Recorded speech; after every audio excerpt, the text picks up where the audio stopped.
Yes mga guys, bali ito papakita ko sa inyo yung ginawa kong dual horn sa Honda Beat version 3. So ayun guys, dito ko nilagay yung loud horn niya sa kabilaan yan siya guys. Bali ang kinabit ko dyan is iyo no, Pia Pia horn. Tapos yung stock andyan din sa dati pa rin niyang kinalaglagyan. Tsaka tingnan mo guys, ang wiring malinis. Tsaka ito, hollow switch. May hollow switch siya.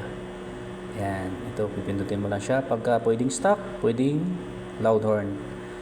So, ayan muna guys. Testing natin. Busi. Ano yan? Stock. Stock horn. Tapos, yun. Pindot mo. Yo! Yay!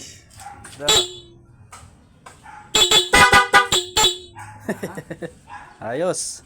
So guys, lagyan natin ng fuse box yung ating wire galing battery. So yan, nilagay ko dito sa ilalim, papunta yan sa harapan ng motor. So yan, make sure lang guys na ang gagamitin nating wire is medyo makapal guys. So yan guys is galing baterya papunta ng relay. So yung relay guys is may number. So number 30 yan guys, galing baterya. Tapos itong dalawa guys, ito yung stock wire na galing busina mo, yung sa stock mo na busina. Ilalagay natin yan guys sa 85, 86. Kahit magbaliktad yan guys, pwede. 85, 86 guys, yun yung sa stock wire ng horn natin. Yung sa stock horn ba. And then yung isa guys, 87. So, ito yon. Papunta naman siya ng hollow switch. So, kailangan may hollow switch tayo. So, guys, mali ang nailagay ko dyan. Nagkamali kasi ako. So, lalagay natin yan sa common. Bali C. Mali yung nakalagay dyan, guys. Bali, ang ililipat ko yan dyan, guys, sa kulay dilaw na yan. Sa kulay dilaw. Guys, kasi ang natin, yung hollow switch, it's may nakalagay dyan, guys, na letter NO, NC, tsaka C. So yung C common, NO normally open, tsaka normally close yung NC. So dito yun guys, ilalim makikita. Dito kasi guys, hindi natin makita. Dito sa video natin, hindi makita. Sobrang liit din kasi nun. So ayan guys, hanap na lang kayo ng magandang kabitan ng hollow switch ninyo na visible sa inyo, madaling pindutin.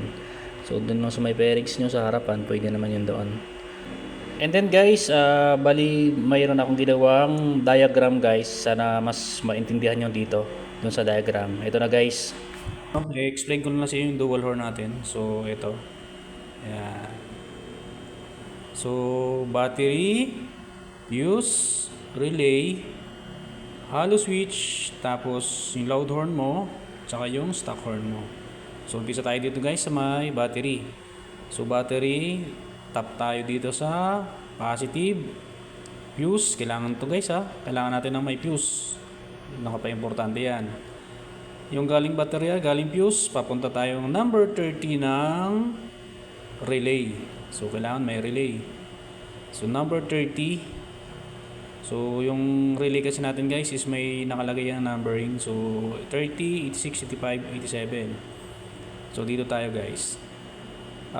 Yung 86, 85 guys, iyon. Itong wire na to guys is yung sa dati mong wire ng horn. Yung sa stock horn wire mo. Mo ilalagay ito. So, ito, 85, 86. Kahit magbaliktad naman guys, okay lang yan, walang problema. So, tapos na tayo dyan. 87 naman tayo. Yung in number 87 guys is papunta ng hollow switch, which is, ang hollow switch guys is may nakalagay dyan sa ilalim. NC, C, tsaka NO. So, meaning, normally close, normally open sa baba, tapos common. Ibig sabihin guys, yung 87 is papunta siya sa common. Tatap natin yun sa common. So, doon sa hollow switch natin. Tapos guys, ang normally close is papunta naman ng stock horn natin. Ito yung stock horn. Tapos guys, yung normally open is papunta naman ng loud horn. Bahala na kayo kung anong loud horn ang ilalagay nyo. So yun guys, pag sinusi natin or in-start man or switch on yung motor natin, matik yung guys. Pag pinundit mo yung horn switch is tutunog tong stock horn. Ngayon. Tapos guys, kung dito naman tayo sa kung gusto nating patunugin to, yung loud horn natin, pindutin lang natin tong hollow switch. Pag pindot natin yan guys, mapupunta yan sa normally open.